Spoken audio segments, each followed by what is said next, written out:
এই মোজাদ্দেদ আল পেশানী রহমতুল্লাহ আলাইহি শৈশব অবস্থায় যখন ওনার 7 বছর বয়স, সেই সময় ওনার দুরারোগ্য রোগ হয়, যে রোগে ওনার আর বাঁচার কোনো রকম আশা ছিল না। ওনার আব্বা খুব চিন্তা করলেন যে বাচ্চারা বোধহয় আর বাঁচবে না। তখন ওনার আব্বা কী করলেন, বাচ্চাটাকে কোলে করে নিয়ে ওনার মুর্শিদ সম্ভবত কামাল কাতলি রহমতুল্লাহ আলাইহি নিয়ে গেলেন যে হুজুর আমার এই বাচ্চাটার অবস্থা এই বোধহয় বাঁচবে না, দেখেন ওর অবস্থা, ছিন্নকা চেহারা, খেতে পারে না, দীর্ঘদিন রোগে ভুগছে। এই বলছেন বাচ্চাটাকে নিয়ে আসুন। কাছে আনার পরে ওনার মুর্শিদ কী করলেন, জিভটা, নিজের জিভটা মোজাদ্দেদ আল পেশানী রহমতুল্লাহর গালের মধ্যে দিয়ে দিলেন। উনি সঙ্গে সঙ্গে যেরকম আমরা বরফ চুষে খাই, উনি সঙ্গে সঙ্গে সে জিভটা চুষতে লাগলেন। এত জোরে চুষতে লাগলেন যে ইনি আর জিভটা টেনে বার করতে পারছে না। বেশ কিছুক্ষণ অতিবাহিত হয়ে গেছে। তারপর উনি ওনার জিভ চোষা ছেড়ে দিলেন। উনি জিভটাকে টেনে নিয়ে বললেন, দেখো তুমি যে বলছো বাচ্চারা মারা যাবে, এই বাচ্চারা মারা যাবে না। আমার দীর্ঘদিনের সাধনার যে নেসবত, সেই নেসবত আপনার এই বাচ্চা আমার কয়েক পলক এই জিভ চুষে আমার সমস্ত নেসবত নিয়ে এনেছে। কলবাটা হাসতি বুজুর্গ হবে, 2000-এর মুজাদ্দেদ হবে।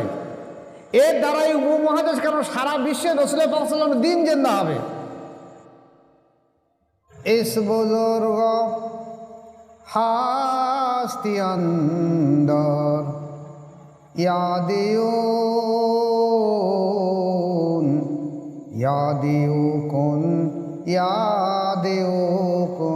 यादियों अल्लाहुम्मा सल्ले अला सय्यिदना मौलाना मुहम्मद वाला आले सय्यिदना मौलाना मुहम्मद।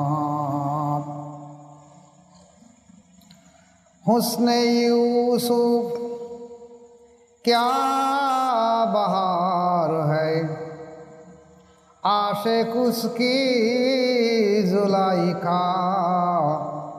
हुस्न रसूल क्या बहार है, आशिक उसके खुद खुदा। अल्लाहुम्मा सल्ले अला सय्यिदना मौलाना मुहम्मद वाला आले सय्यिदना मौलाना मुहम्मद। আসসালামু আলাইকুম। উপস্থিত সুধী মণ্ডলী, আপনারা অবগত আছেন আজ হলো সফর মাসের 27শে সফর। 27শে সফর দিবাগত রাত। এই দিনে আমাদের তরিকার সর্দার মোজাদ্দেদ আল পেশানী আহমদ ফারুকী সেরহিন রহমতুল্লাহ আলাইহির এই দিনে উনি পরলোক গমন করেছিলেন, যাকে ওয়াফাত দিবস বলা হয়।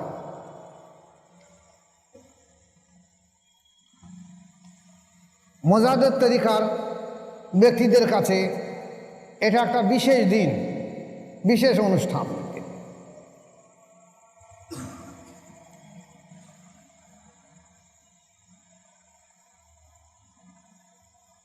প্রত্যেকটা তাসাউফপন্থী ব্যক্তি যারা আছে, বিশেষ করে বিশ্বে মোজাদ্দেদ তরিকার যত মাশায়েখ পীর মুরিদি আছে, এটা এমন একটা দিন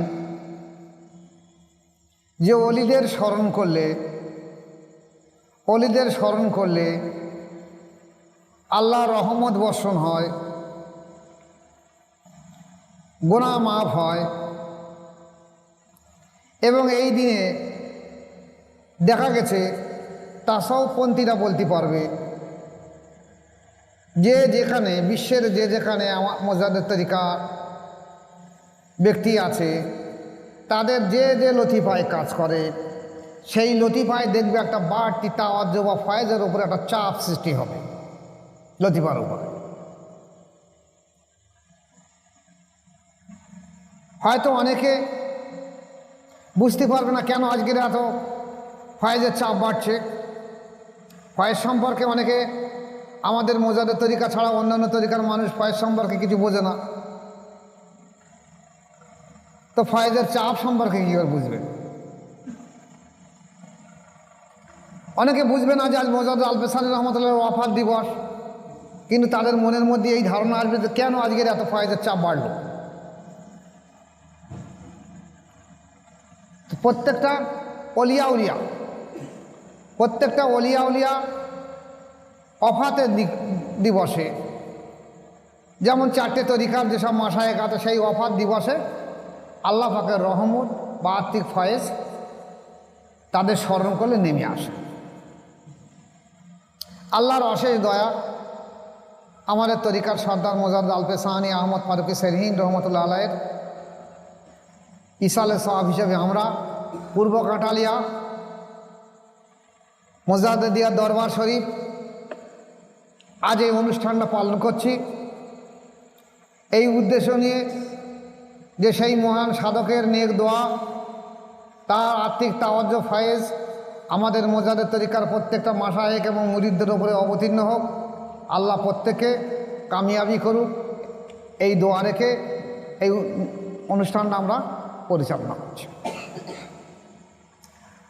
আজকেরকার আলোচনার দিকে আসুন। যে আমাদের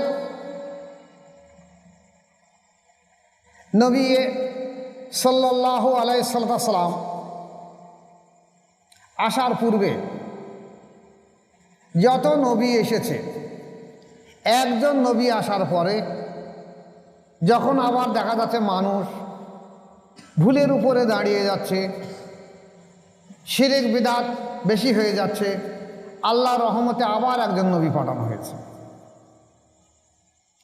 আবার যখন দেশে দেখা যাচ্ছে অরাজকতা এসেছে, মানুষ শিরক বিদআতে মশগুল হয়ে গেছে, মানুষ ভুলের উপরে দাঁড়িয়ে এসে আবার একজন নবী পাঠানো হয়েছে। এইভাবে একের পর এক নবী এসেছে। কিন্তু আল্লাহ পাক কোরআন শরীফে বললেন যে জনাবে রাসূল পাক সাল্লাল্লাহু আলাইহি ওয়াসাল্লামের পরে আর কোনো নবী আসবে না, ইনি হলেন শেষ নবী। তাহলে এই নবী আমাদের কাছে আসার পরে আমরা ভাগ্যবান যে আমরা এই নবীর উম্মত।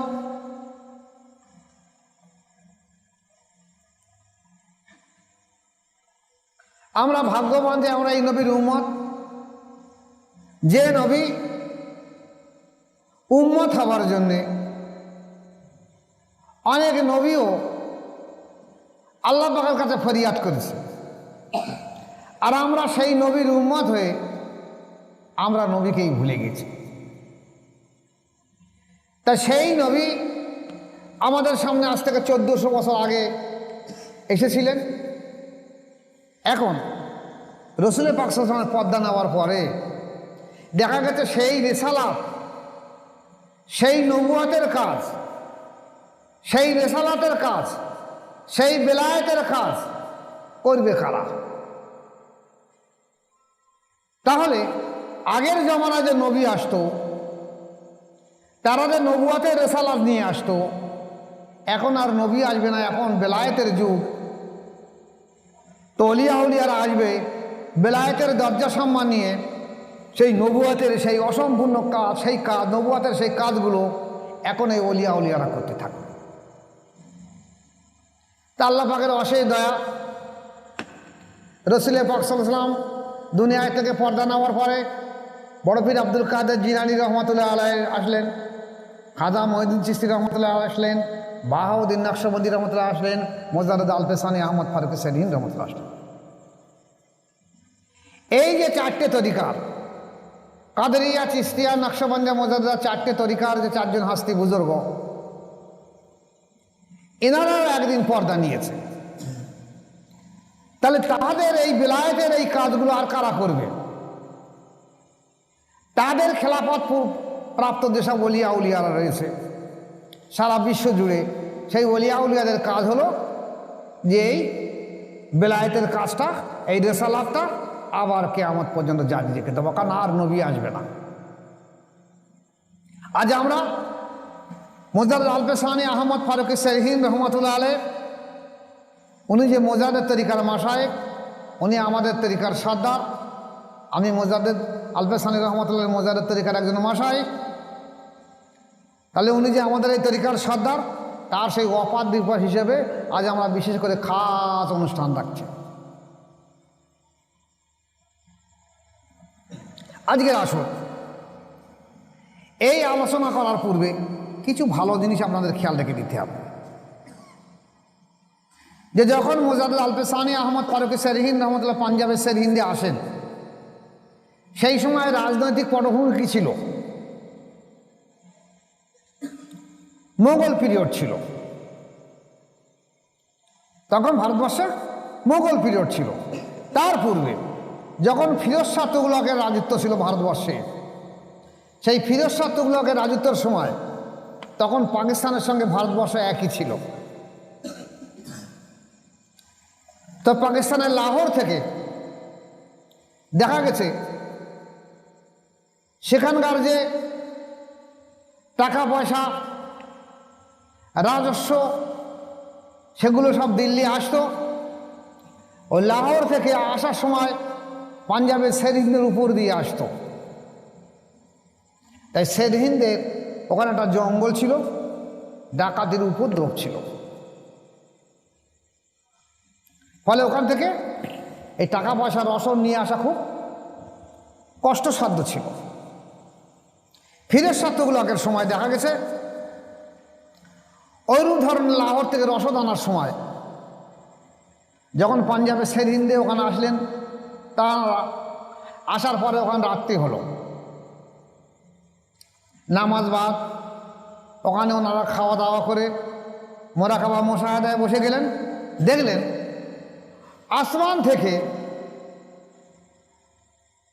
আসমান থেকে জমিন পর্যন্ত আল্লাহ প্রদত্ত একটা নূর,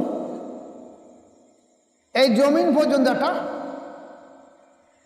রয়ে গেছে। তখন ওনারা ছিলেন আল্লাহওয়ালা মানুষ, কাশপওয়ালা মানুষ। সেই পিরিয়ডে মানুষ সব বায়াত গ্রহণ করত, চাই কাদেরিয়া হোক, চাই নকশবন্দিয়া হোক, প্রত্যেকটা মানুষ সামরিক বিচার সৈন্য বিভাগেও যারা থাকতো, বাদশাহ রাজারা, সাধারণ মানুষ সবাই বায়াত গ্রহণ করত। সবাই অন্তঃশুদ্ধ, সুস্থ এবং নফসের তাজকিয়ার চেষ্টা করত। সেই পিরিয়ডে দেখা গেছে ওই অলিয়া উলিয়ারা যারা ওখানে ছিল, তারা দেখলো আসমান থেকে জমিন পর্যন্ত একটা নূর আছে। চিন্তা করলেন এটা কি ব্যাপার। দিল্লি আসার পরে ফিরোজ শাহ তুগলকের কাছে ওনারা বললেন যে হযরত, আমরা একটা জিনিস দেখেছি, আসমান থেকে জমিন পর্যন্ত সেরহিন্দে একটা নূর যেন আছে। উনি তখন ওনার পীর সাহেব, ফিরোজ শাহ তুগলকের পীর সাহেব, সম্ভবত ওনার নাম জালালউদ্দিন সাহেব, জালালউদ্দিন বুখারী রহমতুল্লাহ আলাইহ মনে হচ্ছে। উনি ওনাকে জানালেন যে হযরত, এই একটা ব্যাপার, কি ব্যাপার? উনি বললেন, দেখো, আমাদের এই তরিকা কাদেরিয়া চিশতিয়া তরিকার বুজুর্গরা সিনাবা কানে কানে একটা খবর রয়ে গেছে যে দ্বিতীয় হাজারের মুজাদ্দেদ ভারতবর্ষের বুকে আসবে এবং পাঞ্জাবের সেরহিন্দের ওখানে আসবে। তো উনি ফিরোজ শাহ তুগলককে, ওনার মুরিদ ছিলেন, বলেন আপনি এক কাজ করুন, আপনি ওই পাঞ্জাবের সেরহিন্দে ওখানে একটা শহর তৈরি করুন, একটা দুর্গ তৈরি করুন। বাদশাহ তখন সৈন্যদের পাঠিয়ে দিলেন। ফিরোজ শাহ তুগলক সৈন্য পাঠিয়ে দিলেন ওখানে দুর্গ করার জন্যে। সেই দুর্গে পীর সাহেবের আরও মুরিদ এবং খলিফারাও থাকলো। দেখা গেছে কয়েক হাজার, কোনো কোনো কেতাবে আছে 50,000, কোনো কোনো কেতাবে আছে কয়েক হাজারে হাজারে সৈন্যরা একটা দুর্গ তৈরি করছে। সমস্ত রাত দুর্গ তৈরি করার পরে ওরা আবার সারাদিন কাজ করার পরে সন্ধ্যাবেলা নামাজ কালাম পড়ে সব তাঁবুতে শুয়ে যায়। সকালে এসে দেখে সমস্ত দুর্গের সমস্ত কিছু ভেঙে পড়ে আছে। তাজ্জব হয়ে যায় সৈন্য বিভাগ, কী ব্যাপার, আমরা সারাদিন এত পরিশ্রম করে কয়েক হাজার সৈন্য যা কাজ করলাম, সকালে উঠে দেখলাম সব ভেঙে পড়ে আছে। আবার তারপর দিন কাজ করা হয়, আবার তারপর দিন সব ভেঙে পড়ে থাকে। এইভাবে কয়েকদিন অতিবাহিত হওয়ার পরে ওনারা পেরেশানি হয়ে গেলেন যে কী ব্যাপার, চলো আমরা বাদশাহ ফিরোজ তুগলককে জানাই এবং ওনার মুর্শিদ এবং আমাদেরও মুর্শিদ জালালউদ্দিন বুখারী রহমতুল্লাহর কাছে গিয়ে জিনিসগুলো জানায়। সেখানে জানানো হলো। উনি বললেন তাহলে এক কাজ করো, ওনার আর একটা খলিফার রফিউদ্দিন সাহেব, তাকে পাঠিয়ে দিলেন, ওনার একটা ভাইকেও পাঠিয়ে দিলেন, তোমরা চলে যাও ওখানে, দেখো তো তদন্ত করে জিনিসটা কি। এরা সব জেন্দাদালি ওলি মানুষ, কাশফওয়ালা মানুষ, এলহাম প্রাপ্ত মানুষ। তখন মানুষটা এমনই ছিল। গিয়ে সেখানে সমস্ত দিন কাজ করার পরে সন্ধ্যেবেলা মোরা খাবার সময় দেখলো যে এই যারা সৈন্য বিভাগে কাজ করছে, বু আলী শাহ কালান্দার রহমতুল্লাহ, তাদের মধ্যে একটা মজজুব অলি গেছে, তিনি অলি মানুষ।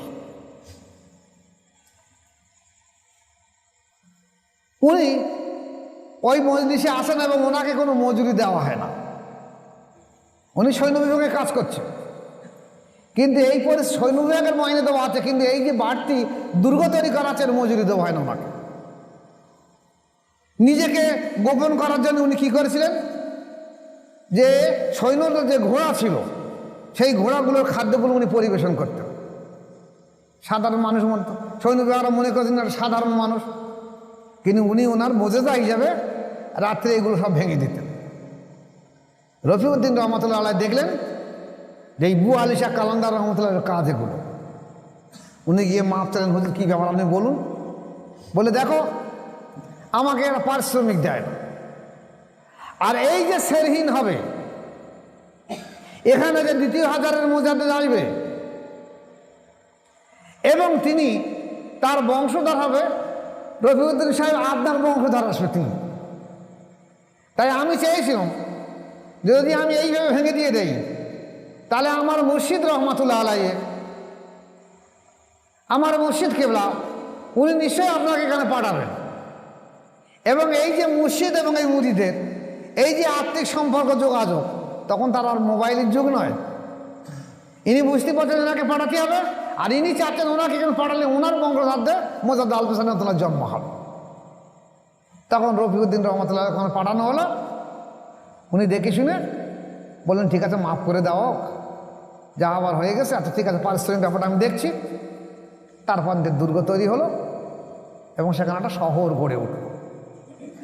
এই রফিউদ্দিন রহমতুল্লাহ আলাইহির মাজার মোজাদ্দেদ আল হোসেন রহমতুল্লাহ মাজার থেকে একটু পশ্চিম দিকে গিয়ে দেখবেন সেই মাঠের মাজায় ওনার মাজার আছে। উনি এই মোজাদ্দেদ আল হোসেন ঊর্ধ্বতন পুরুষ, ওনাদের বাড়ি আসলে এখানে নয়।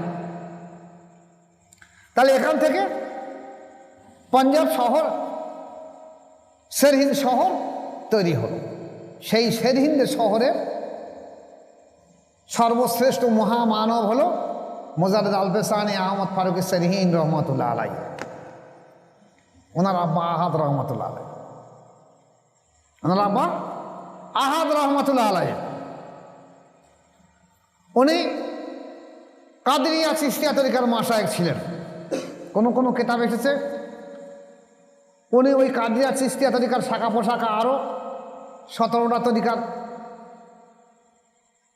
খেলাফত পেয়েছিলেন, কিন্তু কাদরিয়া চিশতিয়া তরিকার তারা শাখা পোশাখা, মোট কথা কাদরিয়া চিশতিয়া তরিকার উনি মাশায়েখ ছিলেন। মোজাদ্দেদ আল পেশানি রহমতুল্লাহ আলাইহি শিক্ষা সমাপ্ত করার পরে ওনার আব্বার কাছ থেকে কাদরিয়া চিশতিয়া তরিকার সমস্ত নিসবত উনি গ্রহণ করেছিলেন। এই মোজাদ্দেদ আল পেশানি রহমতুল্লাহ আলাইহি শৈশব অবস্থায় যখন ওনার 7 বছর বয়স, সেই সময় ওনার দুরারোগ্য রোগ হয়, যে রোগে ওনার আর বাঁচার কোনো রকম আশা ছিল না। ওনার আব্বা খুব চিন্তা করলেন যে বাচ্চারা বোধহয় আর বাঁচবে না। তখন ওনার আব্বা কী করলেন, বাচ্চাটাকে কোলে করে নিয়ে ওনার মুর্শিদ সম্ভবত কামাল কাতলি রহমতুল্লাহ আলাইহি নিয়ে গেলেন যে হুজুর আমার এই বাচ্চার অবস্থা, এই বোধহয় বাঁচবে না, দেখেন ওর অবস্থা, ছিন্নকা চেহারা, খেতে পান না, দীর্ঘদিন রোগে ভুগছে। এই বলছেন বাচ্চাটাকে নিয়ে আসুন। কাছে আনার পরে ওনার মুর্শিদ কী করলেন, জিভটা, নিজের জিভটা মোজাদ আল পেশান রাহমাতুল্লাহর গালের মধ্যে দিয়ে দিলেন। উনি সঙ্গে সঙ্গে যেরকম আমরা বরফ চুষে খাই, উনি সঙ্গে সঙ্গে সে জিভটা চুষতে লাগলেন। এত জোরে চুষতে লাগলেন যে ইনি আর জিভটা টেনে বার করতে পারছে না। বেশ কিছুক্ষণ অতিবাহিত হয়ে গেছে। তারপর উনি ওনার জিভ চোষা ছেড়ে দিলেন। উনি জিভটাকে টেনে নিয়ে বললেন, দেখো তুমি যে বলছো বাচ্চারা মারা যাবে, এই বাচ্চারা মারা যাবে না। আমার দীর্ঘদিনের সাধনার যে নেসবত, সেই নেসবত আপনার এই বাচ্চা আমার কয়েক পলক এই জিভ চুষে আমার সমস্ত নেসবত নিয়ে গেছে। কলমাটা হাসতি বুজুর্গ হবে, দ্বিতীয় হাজারের মুজাদ্দিদ হবে, এর দ্বারাই উপমহাদেশ কেন সারা বিশ্বে রাসূলুল্লাহ সাল্লাল্লাহু আলাইহি ওয়াসাল্লামের দিন জিন্দা হবে। তুমি এত ভয় কাঁদছো কেন যে মারা যাবে বলে? কোনো ভয়ের কারণ নেই। এই মোজাদ্দিদ আল পেশানি আহমদ ফারুকী সেদিন রহমতুল্লাহ আলাইহি আব্বার কাছ থেকে খেলাফত পেলেন। এখন ওনার দীর্ঘদিনের শখ হলো একটু হজ পাকে যাওয়া। কিন্তু শেষ বয়সের দিকে আব্বার অসুস্থ, এবার ওনার মুরিদ আছে, আব্বারও মুরিদ আছে, এই সমস্ত মুরিদগুলো উনি দেখাশোনা করেন। আবার উনি বায়াত করাচ্ছেন। আব্বা অসুস্থ হিসেবে উনি বলতে পারছেন না যে আমি আব্বাকে রেখে হজ পাকে যাব। আব্বা পর্দা নেওয়ার পরে উনি দিল্লি শহরে আসলেন। তখন ওই পানির জাহাজ যেত বোম্বে থেকে জেদ্দা, তাই ভিসা করতে হতো দিল্লি, আর যেতে হতো বোম্বে থেকে। এই ভিসা করতে আসার পরে দিল্লি উনি কয়েকদিন থেকে গেলেন। ওনার শিক্ষা সময় একটা বন্ধু ছিল, দোস্ত ছিল, সেই দোস্তের ওখানে উনি আস্তানা গাড়লেন। ওখানে গেলেন, দোস্ত ওনাকে বলেন, দোস্ত এক কাজ করেন, এই রাশিয়া থেকে একটা নকশবন্দি তরিকার বুজুর্গ এখানে এসেছে। তিনি বলছেন যে কাদিরিয়া চিশতিয়া থেকে নকশবন্দি উত্তম তরিকা। এ তরিকায় নাকি কাদিরিয়া চিশতিয়া তরিকার যেখানে শেষ হয়েছে, এ তরিকা নাকি সেখান থেকে শুরু। কাদিরিয়া চিশতিয়া তরিকায় কলবে ফানা কলবে বাঁকা, কলবে ফানা কলবে বাঁকা, কলবি শেষ। আর উনি বলছেন এই নকশবন্দি তরিকা কল থেকে শুরু হয়ে পারে, আফজাল তরিকা, শ্রেষ্ঠ তরিকা। তা আমি তো দোস্ত তরিকা সম্পর্কে কিছু বুঝিনি। তা আপনি যখন তরিকা সম্পর্কে বোঝেন, তখন আপনি এক কাজ করুন, আমার সঙ্গে চলুন, কিন্তু এটা দেখে নেন সত্যিকারের তরিকাত কিনা। মোজাদ্দিদ আল পেশানি রহমতুল্লাহ আলাইহি, ওনার আব্বা আহাদ রহমতুল্লাহ আলাইহি ইন্তেকালের পূর্বে ওনাকে বলে গেলেন, বাবা ইলহাম যোগে আমি জেনেছি যে নকশবন্দি বা তরিকা রাশিয়ায় এসে গেছে। যে তরিকা আমি যে কাদিরিয়া এবং চিশতিয়া তরিকা প্রচার করছি, এর থেকে আরো উত্তম শ্রেষ্ঠ তরিকা, যে তরিকায় একদিন থেকে 40 দিনের মধ্যে অন্তরের অনুভূতি আসে। আমাদের তরিকায় যেমন 12 বছর থেকে 60 বছর লাগে, ও তরিকায় একদিন থেকে 40 দিনের মধ্যে অনুভূতি আসে। এবং হার হামেশা এই তরিকায় রাসূলুল্লাহ পাক সাল্লাল্লাহু আলাইহি ওয়াসাল্লাম জিয়ারত হয়। তা আমি তো আমার জীবনে এই শেষ সময়ে আর পেলাম না, যদি তুমি পাও তাহলে এক কাজ করো, নকশবন্দি তরিকাটা তুমি আমল করার চেষ্টা করো।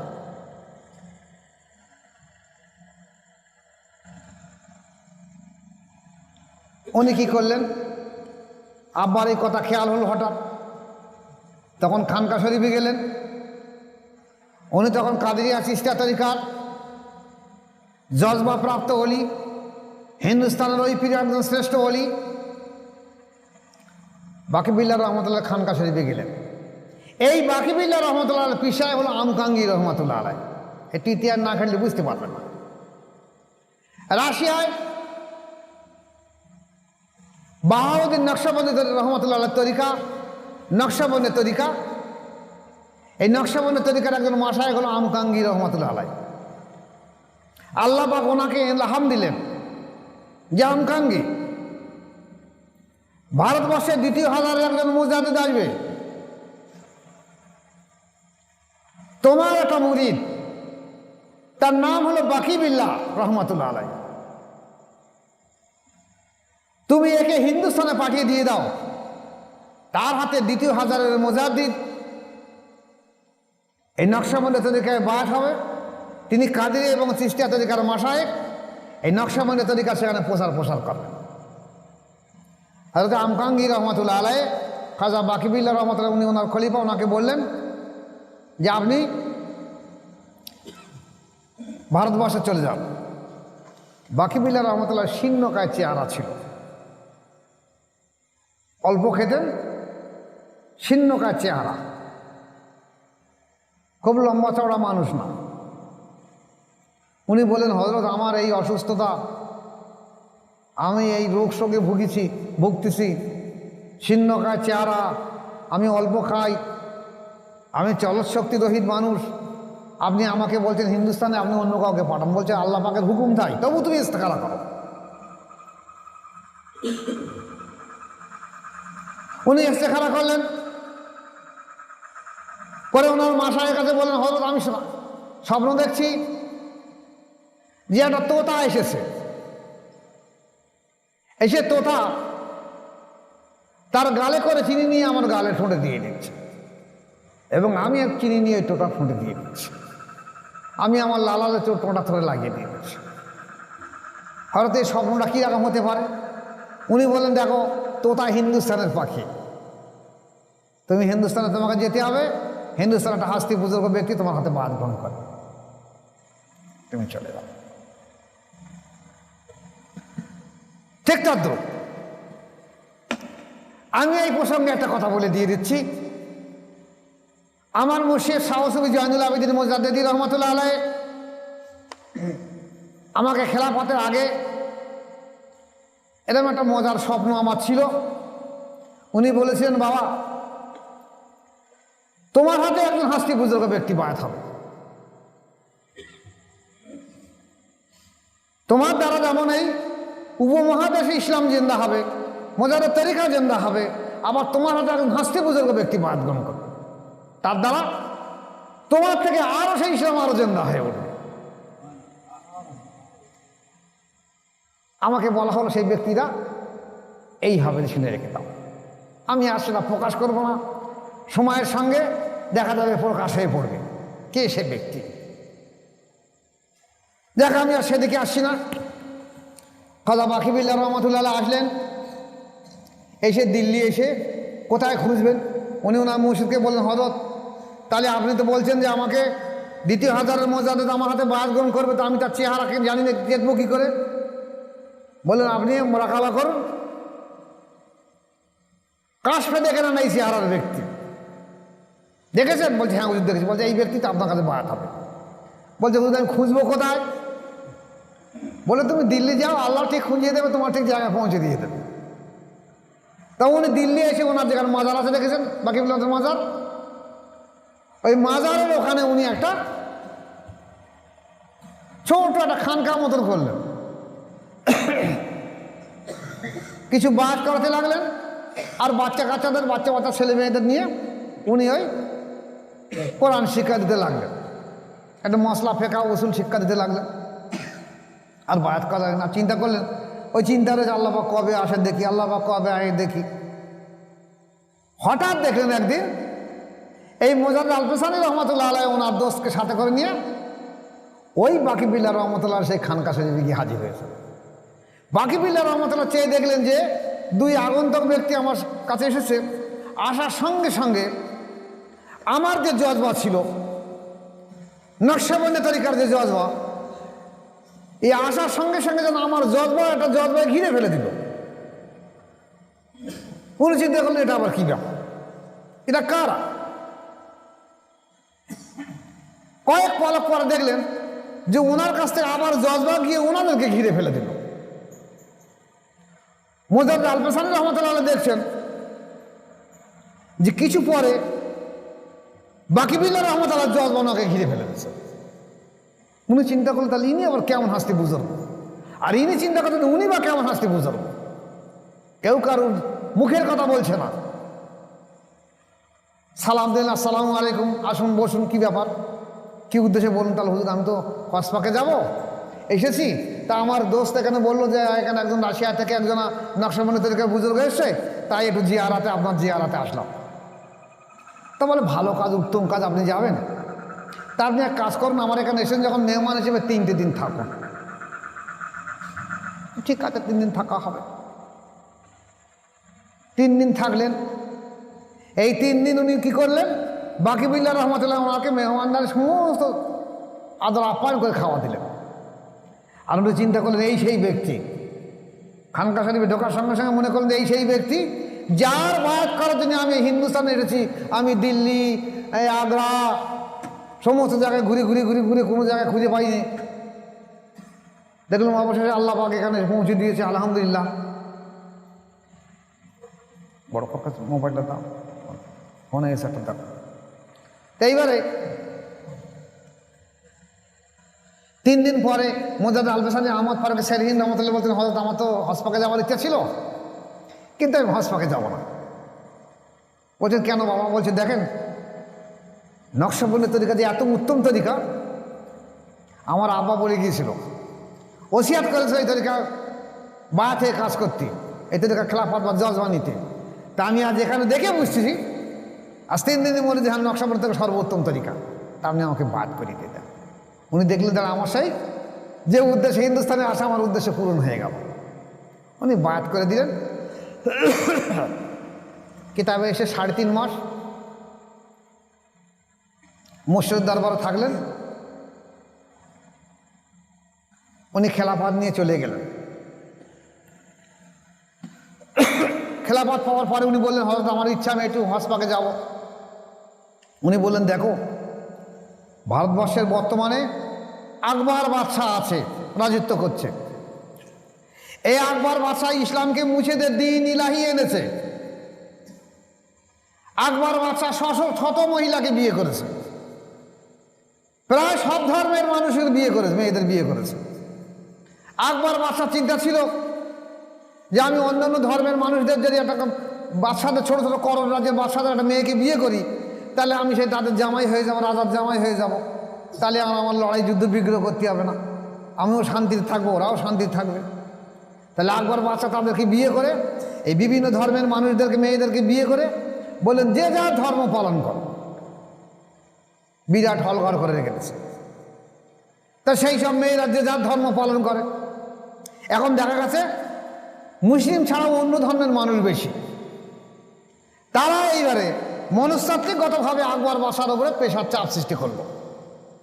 তখন উনি আস্তে আস্তে আস্তে আস্তে এই বিবিদের পাল্লায় পড়ে কি করলেন, টিকি দেখা ধরলেন। সকালবেলা সূর্য প্রণাম করা ধরলেন পূব দিকে মুখ করে। ইসলাম মাথায় উঠে গেছে। সেই সময় আকবর বাদশার দরবারে 3 জন আলেম ছিল, আবুল ফজল, ফৈজি আর তার বাপ ছিল মোল্লা নাগরী। এই 3 জন ছিল কি, তারা শিয়া মতবাদ। শিয়া মতবাদ এরা এই নারীদের চক্রান্তে পড়ে আকবর বাদশাকে বলল যে আপনি মহামহিম বাদশাহ, আপনি এক কাজ করুন, একটা নূতন ধর্ম করুন। হিন্দু, খ্রিস্টান, জৈন, বৌদ্ধ, পার্সিক সমস্ত ধর্মের নতুন ধর্ম করুন। সেই ধর্মের নাম দেন দ্বীন ইলাহি। দ্বীন ইসলাম বাদ দিয়ে দ্বীন ইলাহি করুন। আর আজ থেকে কলেমা ছিল যে লা ইলাহা ইল্লাল্লাহু মুহাম্মাদুর রাসূলুল্লাহ সাল্লাল্লাহু আলাইহি ওয়াসাল্লাম। এইটা তুলে দিয়ে আমরা করে দেবো কি লা ইলাহা ইল্লাল্লাহ আকবর খলিফাতুল্লাহ বা লা ইলাহা ইল্লাল্লাহ আকবর রাসূলুল্লাহ আমরা বলবো। এখন বাদশাহ আকবর বাদশাহ লেখাপড়া জানতো না, ওর ইতিহাস অনেক বড়, একদম অন্য সময় করবো। এই তোষামদে ভুলে গেছে, গিয়ে দিন ইলাহি একটা নতুন ধর্ম তৈরি করেছে। সেই ধর্মে বলা হয়েছে যে যা ধর্ম পালন করতে পারো। সেখানে এমন কিছু কিছু জিনিস দেওয়া হলো, ইসলামের উপরে কুঠারাঘাত করা হলো, কুঠারাঘাত, যে গরু জবেও অবৈধ, হারাম করে দেওয়া হলো,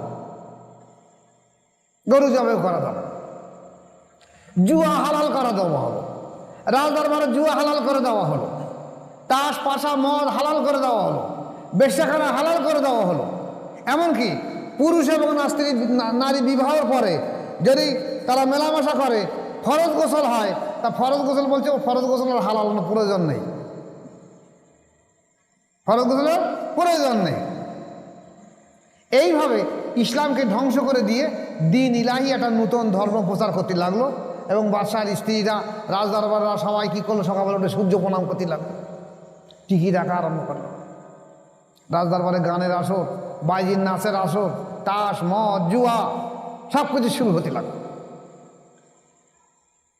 খাজা বাকিবিল্লাহ রহমতুল্লাহ ওনার খলিফা মোজাদ আলপেসানি রহমতুল্লাহ বললেন, বাবা আহমদ ফারুক সেরহিন, তুমি শুনে রেখে দাও, এই যে ভারতবর্ষের এই অবস্থা, এই অবস্থায় তুমি হজ পাকে যাবে কি করে? তাহলে তোমার হজ প্রয়োজন, নাকি তোমার এই আকবর বাদশার দিন ইলাহি ইসলামকে মুছে দিতে সেইটা বাঁচানোর আগে প্রয়োজন?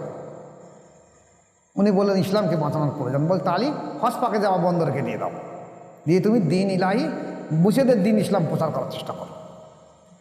আকবর বাদশাহ জমানায় মহামহিম সম্রাট আকবর বাদশাহ সারা ভারতবর্ষের মানুষ বিরাট সম্মান শ্রদ্ধা করে, সমস্ত কওমের মানুষ শ্রদ্ধা করে। সেই সময় দেখা যাচ্ছে মোজাদ আলপেসানি রহমতুল্লাহ একাই বিরোধিতা করেছে, ইসলাম প্রচার করছে, দিন ইলাহি বাদে দিন ইসলাম প্রচার করছে। সহজ মনে করবেন না কোনো মতে। আজকের আমরা মোজার তরিকা প্রচার করছি, আমাদের এলাকায় কাদিয়া চিশতিয়া তরিকা কিছু কিছু মাসায়েখ ছিল, এখন আর নেই, তাদের ভক্ত মুরিদের সংখ্যা রয়েছে। আমরা সেখানে মোজার তরিকা প্রতিষ্ঠা করতে গিয়ে দেখা যাচ্ছে কালঘাম ছুটে যাচ্ছে, তামাম বাধা তামাম চাপ প্রতিকূল অবস্থার মাধ্যম দিয়ে আল্লাহ পাক এই দিনকে জিন্দা করে নিয়ে যাচ্ছে। তাহলে সেই পিরিয়ডে বাদশা পর্যন্ত দিন ইলাহি প্রচার করছে,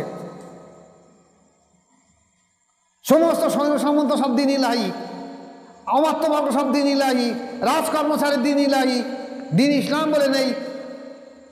কিছু কিছু আল্লাহওয়ালা ধর্মগুরু মানুষ, আল্লাহ যাদের ইমানের ছাদ রেখে দিয়েছে, তারা আস্তে আস্তে মোজাদ আলপেসানি রহমতুল্লাহ কাছে বাদ গ্রহণ করতে লাগলো। এবং এনার এই আদর্শে, এনার দাওয়াতে আস্তে আস্তে আস্তে আস্তে বাদশার দরবারে বহু সৈন্য সামন্ত বায়াত হতে লাগলো। কিন্তু উনি বলেছিলেন, বাবা তোমরা বায়াত হও, কিন্তু যেহেতু বাদশার বিরুদ্ধে এ লড়াই, বাদশার বিরুদ্ধে লড়াই, তোমরা বায়াত হয়ে একদম গোপন হয়ে যাবে, কেউ প্রকাশ করবে না যে আমরা দিন ইসলামের মধ্যে গোপনে গোপনে নামাজ পড়বে, তসবিহ জিকির মুরাকাবা গোপনে গোপনে করবে, প্রকাশ্য করার মতন ক্ষমতা ছিল না। এইভাবে চলতে লাগলো। আবুল ফজল ফৈজি মোল্লা নাগরি বারবার বাদশাকে জানালো, হজরত এই মোজাদ আলপেসানি আহমদ ফারুক সেরহিন রহমতুল্লাহ আলাইহি উনি জিহারে দিন প্রচার করছে, অচিরেই দেখা যাবে এমন হতে পারে যে আপনার দিন ইলাহি মুছে যাবে, মানুষ সব আবার দিন ইসলামের মধ্যে ঢুকে যাবে। তা আপনি যেভাবে এনাকেও বন্ধ করার চেষ্টা করুন। বাদশাহ আকবর মূর্খ মানুষ ছিল, তা কি করা হবে? এক কাজ করা হোক, দেখি ওনার কতটা লোক সংখ্যা, আমি তো বাদশাহ, গর্ব অহংকার, আবার খোদাই দাবি হচ্ছে, লা ইলাহা ইল্লাল্লাহ, আকবর খলিফাতুল্লাহ, আকবর রসুল্লাহ নবী দাবি করছে। বাদশার একটা অহংকার গর্ব এসেছে। ঠিক আছে, ওনার ভক্ত কতটা আর আমার ভক্ত কতটা দেখা হবে। সৈন্য সামন্তের বললো তোমরা মাঠে দুটো তাঁবু করো, ওদের একটা তাঁবু করো, এরা একটা তাঁবু করো, এরা আমার তাঁবু করো, দিন ইলাহির তাঁবু, আর ওরা দিন ইসলামের তাঁবু করো, দেখো ওরা কী করে দেখে। ওখানে সাদা মাটাটা তাঁবু করো, রাজদরবার থেকে খানা দেওয়া হবে, আর এখানে আমার আমি তো ওরা ও আমার তো বর্গ সব যাবে, নর্তকী থাকবে, মদ থাকবে, গান বাজনা হবে, দেখা যাক কার প্যান্ডেলের লোক বেশি হয়। মোজাররদ আল-পেশানি রহমতুল্লাহ দেখলেন যে বাদশাহ এই যে চ্যালেঞ্জ দিয়েছে, এই চ্যালেঞ্জ আমাকে নিতে হবে। ইসলামের সাথে যদি আমি চ্যালেঞ্জ না নেই তাহলে দিন আরও পিছিয়ে আসবে, অনেক দেরি লাগবে ইসলাম জিন্দা করতে। ঠিক আছে, আল্লাহর ইচ্ছা যা হয় তাই হবে। উনি ওনার কিছু মুরিদ নিয়ে দিন ইসলামের প্যান্ডেলে ঢুকলেন। বাদশার দরবার থেকে খানা দেওয়া হলো, সাদামাটা খাদ্য। উনি বললেন রাজদরবারে খানার প্রয়োজন নেই, তোমাদের কাছে যা খানা আছে, চিড়ি আছে, শুকনো রুটি আছে, যা আছে তোমরা তাই ভক্ষণ করবে। আমরা এখানে জেকের তসবিহ মুরাকাবা করবো, আমরা মাসওয়ারা করবো, ওরা যা পারে করে করবে মজলিসে। বাদশার মজলিসে দেখা গেছে মদ, বাজি, নাচ, সমস্ত আনন্দ উপঢৌকন, ঝাড়বাটি লণ্ঠনের ব্যাপক হারে চলছে।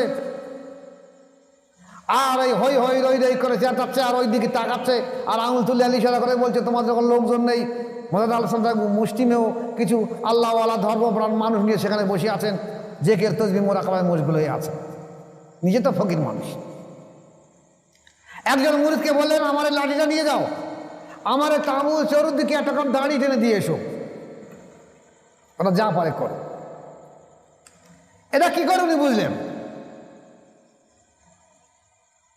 এ কাশ অলিয়া উলিয়ার কাশ এবং ইলহাম হার হামেশায় ঘটতে থাকে। অলিয়া উলিয়াদের সত্য হলো অন্তর থাকতে হবে, নতুবা কাশ বা ইলহাম বুঝবে না। আমি গত ইউটিউব ছেড়েছি, আপনি দেখেছেন বোধহয়, যে রাসূল পাক সাল্লাল্লাহু আলাইহি সাল্লামের মা আমিনা রাদিয়াল্লাহু তাআলা আনহা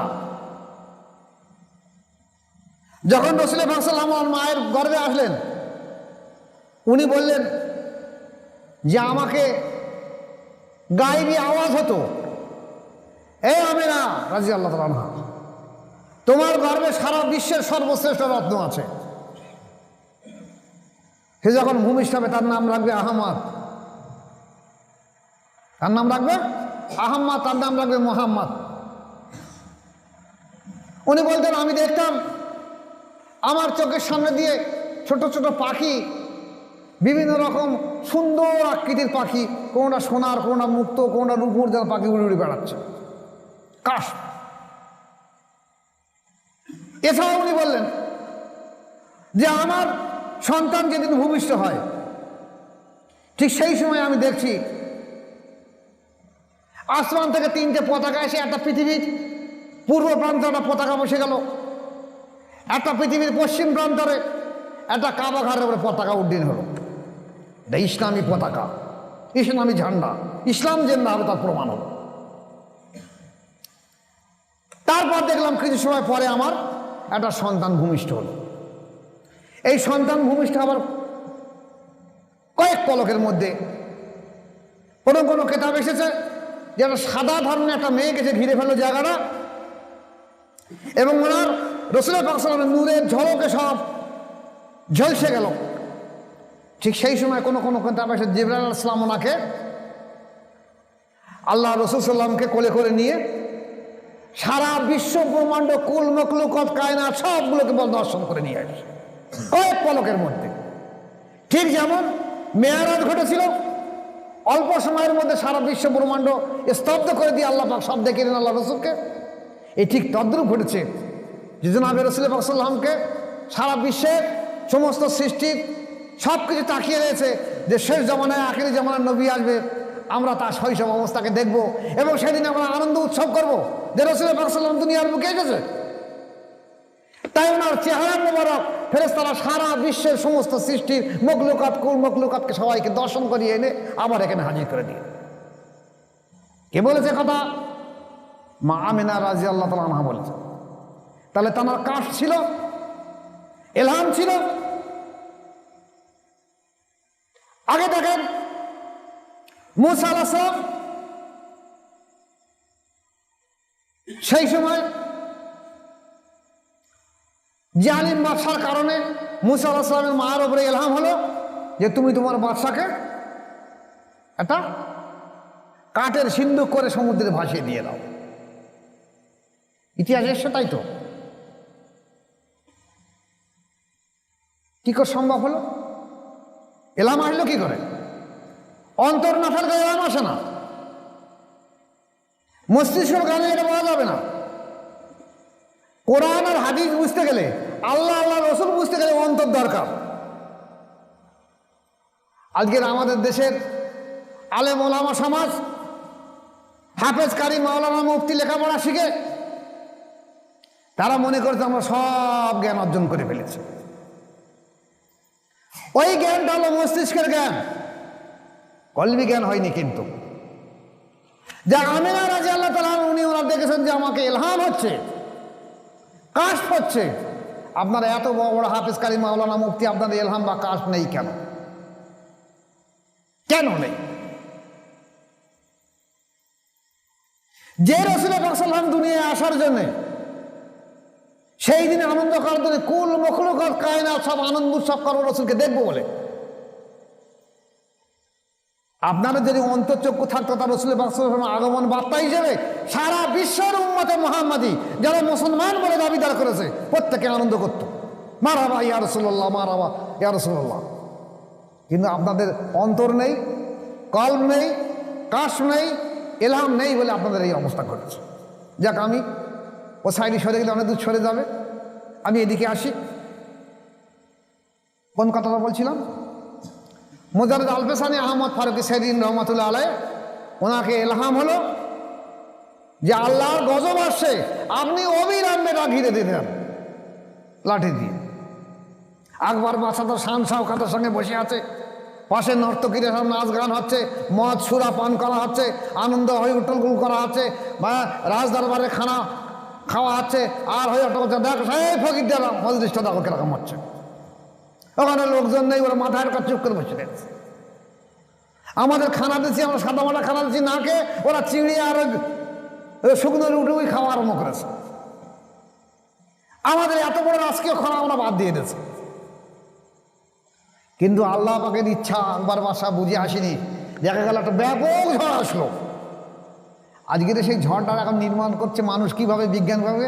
এটা টর্নেডো, ওটা তুফান, ওটা সাইক্লোন, হেন তেন বলছে, নাম দিচ্ছে। কিন্তু সে সময় ওনাম দেওয়া হয়নি, একটা ঝড় আসলো। সেই ঝড়ে আকবর বাদশার তাবু সব উল্টে গেল, দেড় খাড়ি খুঁড়ি যেখানে যা ছিল সব উড়ে উল্টে গেল, কিচ্ছু থাকলো না। একদম পাশে ওই মজলিসে ওরা বুঝতেই পারেনি কিছু। মাদ্রাসা বলছে তোমরা মাথা হাট করে সব মোরাকা ভালো বসে যাও, চতুর্দিকে কেউ কোনো দিকে তাকাবে না, চাবে না কিছু। এ যেন সেই লূত আলাইহিস সালামের কওমের মতন ঘটনা হয়েছে। তোমরা পিছনের দিকে তাকাবে না, তোমরা মাথা হাট করে চোখে বসে থাকো, আমি হুকুম দেবো তোমার তোমরা তাকাবে। সবাই মোরাকা ভালো চুপচাপ বসে আছে, শায়েক আছে, কেউ মাথা উঁচু করতে পারছে না। এখন তাঁবুর মাঝে একটা বড় মোটা খুঁটি থাকে সবসময়। সে বেচারার কি দোষ, আল্লাহর হুকুমই পড়বিতে পড়া আকবর বাদশার মাথায় এসে পড়েছে। খুঁটির কাজ কি একবার পড়ে সরে যায়, পাশে সরে যাবে, কিন্তু আল্লাহর হুকুমই ও 8 বার পড়েছে, পড়েছে আর উঠেছে, পড়েছে আর উঠেছে। আকবর বাদশা থাকে ব্যাস একে মাদার মেরুদণ্ডের খুঁটিতে আকবর বাদশা শেষ। ইতিহাস কিন্তু এটা আর লিখছে না যে আকবর বাদশা কি করে পটল তুলেছে, এটা আর লিখছে না ইতিহাস। আকবর বাদশা মারা গেছে বলছে। ইসলাম যে না হলো একটা ধাপ, চলে গেলেন সব আবার। আকবর বাদশার পরে কে বাদশাই হলো? বাদশাহ কে? জাহাঙ্গীর বাদশাহ। বাদশাহ জাহাঙ্গীর এবার বাদশাহী হলো। সেই আমির ওমরা ওকে জানালো, দেখেন ওই ফকির মানুষের বদদোয়ায় আপনার আব্বার কিন্তু মারা গেছে, যেভাবে ওই ফকির মানুষকে নষ্ট করতে হবে। তা দেখা গেছে গোপনে গোপনে সন্ধান নিয়ে দেখা গেছে সৈন্য বিভাগে বহু মানুষ মোজাদ আলসালামের কাছে বাদ গ্রহণ করেছে। বাদশাহ জাহাঙ্গীর কি করলো, আগে সেই সৈন্যগুলোকে সব দূরে দূরে ছোটো ছোটো রাজ্যের দিকে সরিয়ে দিয়ে দিল। যারা এখানে বাদ ছিল সব কাউকে লাহোরে, কাবুলি, এখানে সেখানে সরিয়ে দিল, সব দাক্ষিণাত্যের দিকে এদিকে সরিয়ে দিল, যেন মোহাম্মদ আলসালাম তাহলে এক ঘরের মতন হয়ে যায়। দিয়ে এইবারে অমাত্যদের পরামর্শ করে মোহাম্মদ আলসালামকে ডাক করানো হলো যে আপনি রাজদরবার আসুন। উনি বলছেন আমি রাজদরবারে গিয়ে কী করবো, আমি ফকির মানুষ। বাদশাকে এবার আমির ওমরায় বলছে, হুজুর আমরা যে রাজদরবারে এসে আপনার কাছে মাথা হ্যাট করে কুর্নিশ করি, সেজদা দেই, ইনি সেটা করেন। ইনি বলছে আল্লাহ ছাড়া কাউকে সেজদা দেওয়া যাবে না, মাথা হ্যাট করে কুর্নিশ করা যাবে না। আপনি দেখেন ওনাকে আনন্দ এখানে দেখবেন, উনি সেজদা দেবে না, কুর্নিশ করবে না। হাতে তো বাদশাহী রক্ত। ঠিক আছে আসুন দেখি। ওনাকে আনা হলো, উনি এসে দাঁড়ালেন, বলছেন আপনি আমাকে সেজদা দিলেন না কেন, কুর্নিশ করলেন না কেন? বলছে সেজদা আর কুর্নিশ আল্লাহ পাকের জন্য, আপনার জন্য নয়। বলছে আমাকে সালাম জানালেন না কেন? বলছে আপনি তো মুসলমান, আমাকে সালাম জানাবো কি, আপনি তো মুসলমান, আমার বাপের কথা বলবো, আমার বাসা ঠিকই দেখে আমরা জন্ম হয়েছে তাও তো জানি না, আমার মাকে আমি বলতে পারবো না, তো আমি কী করে আমি সালাম জানাবো? যদিও আপনার মুসলিম নাম থাক না কেন, আপনি মুসলমান না, আপনাকে আমি সালাম জানাতে পারবো। আমির ওমরা বলেন দেখেন এই ফকির মানুষের কিন্তু বদদোয়ায় আপনাকে ধ্বংস হয়ে যাবে, এত বড় সাহস, সৈন্য সামন্ত বিদ্রোহ করে আপনি এক কাজ করেন, ওনাকে নিয়ে গোয়ালিয়র দুর্গে বন্দি করা। তখন ওনাকে নিয়ে গোয়ালিয়র দুর্গে বন্দি করে দেওয়া। এই সময় উনি ওনার ছেলে মাসুম বিল্লাহ রহমতুল্লাহ যে নিয়ে আমাদের তরিকা, উনি মাসুম বিল্লাহ রহমতুল্লাহ জানলেন, দেখো তোমরা আমার কাছে আল্লাহ পাকের একটা ইচ্ছা হলো, আল্লাহ পাকের একটা ইচ্ছা আছে যে এই হক জিন্দা করার জন্যে আমার এত কিছুদিন দুর্গের মধ্যে বন্দি হয়ে থাকতে হবে। তোমরা দরকার পড়ে এখান থেকে মাতুল্লাহ চলে যাও বা অন্য জায়গায় চলে যাও, তোমাদের উপরে উপাস সহ্য করতে পারবে না। ওনাকে নিয়ে গোয়ালিয়র দুর্গে বন্দি করা হলো। তা ফকির মানুষেরা দুর্গ কি, ফকির মানুষ সব জায়গাতে ফকির। উনি সেখানে গিয়ে দেখলেন গোয়ালিয়ার সব চোর ডাকাত ভর্তি। সবাইকে ডেকে বললো তোমরা কাজ করে চোর ডাকাতি করে বেকার জীবন নষ্ট করছো কেন, তোমরা বরঞ্চ আমার কাছে বায়াত হও, হয়তো তসবিহ জিকির মুরাকাবা নামাজ করো, 5 ওয়াক্ত নামাজ পড়ো, ভালো হয়ে যাও। তা আস্তে আস্তে আস্তে আস্তে গোয়ালিয়ার দুর্গেতে 1-2 হাজার চোর ডাকাত ছিল, সবাই এসে ওনার কাছে বায়াত হলো, হয়ে বিরাট নামাজ কালাম তসবিহ জিকির মুরাকাবা বিরাট মজবুল হয়ে গেল। বাদশাহ জিজ্ঞেস করলো যে মাঝে মাঝে উনি যে ওখানে রয়েছে ওনাকে রাজশাহীতে খাবার দেওয়া হয় না, ওই দুর্গের খাবার খাচ্ছে তো? বলছে হ্যাঁ হুজুর খাচ্ছে। তা সেই দুর্গের আর সৈন্য সব দুর্গে যাইয়েছিল, চোর ডাকাচ্ছিল, সব ওনার দলে হয়ে গেছে, সব একসঙ্গে বলে জমাতে নামাজ পড়ে তসবিহ জিকির মুরাকাবা করে। এই কথা যখন মোজাদ্দেদ আল-পেশানি রহমাতুল্লাহ যারা মুরিদ ছিল, পরবর্তীকালে অনেকে খেলাফত পেয়েছে, তারা তাদেরকে কারো লাহোরে, কারো কাবুলে, এখানে সেখানে সব সরিয়ে দিল। তারা সেখানকার গভর্নর থেকে সেখানে তারা চিন্তা করলো যে এবার আমাদের মুর্শিদকে বাদশাহ গোয়ালিয়র দুর্গে বন্দি করেছে, আমরা বিদ্রোহ করো। চিঠি আদান প্রদান মাধ্যম দিয়ে সব যোগাযোগ করে বিদ্রোহ করলো। কাবুলে দিয়েছিল, তার নেতৃত্বে বিদ্রোহ করলো। তখন বাদশাহ জাহাঙ্গীর কাবুলে চলে গেল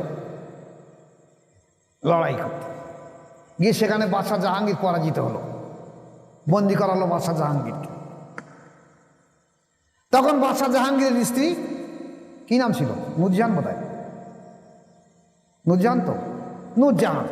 নুরজাহান এবার সিংহাসনে বসে উনি আর বাকি সৈন্যদের নিয়ে চলে গেল লড়াই করতে। গিয়ে সেখানে গিয়ে নুরজাহানও লড়াইতে পরাজিত হলো, বন্দি হলো।